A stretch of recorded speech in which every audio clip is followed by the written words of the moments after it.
نظمت جامعة كوباني اليوم الأربعاء منتدى حواري بعنوان صدى المقاومة في ظل الصمت الدولي، مقاومة كوباني روج آفا.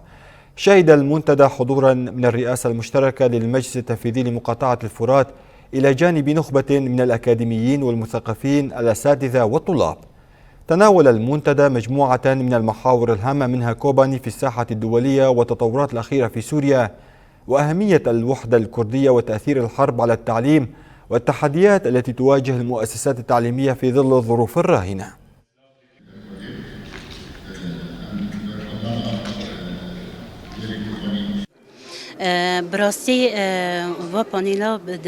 إقامة هذا المنتدى في ظل الظروف الراهنة مهم جدا ومحور أهمية توحيد الكلمة الكردية، فبعد مرور 100 سنة على اتفاقية لوزان وبعد التطورات والتغيرات الجديدة في الشرق الأوسط، ولأجل ذلك من الضروري أن تتحد الأحزاب والقوى الكردية وأن تتوحد الرؤى والذهاب إلى دمشق لحماية حقوق الكرد وحمايتها.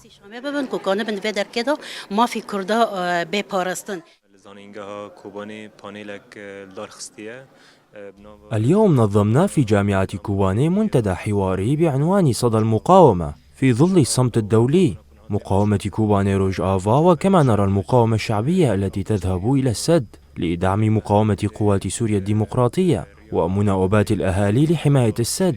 نحن أيضا كجامعة كوباني نريد أن ندعم قوات سوريا الديمقراطية عن طريق تنظيم هذه المنتدى، وأيضا لشرح آخر التطورات والتغيرات في سوريا.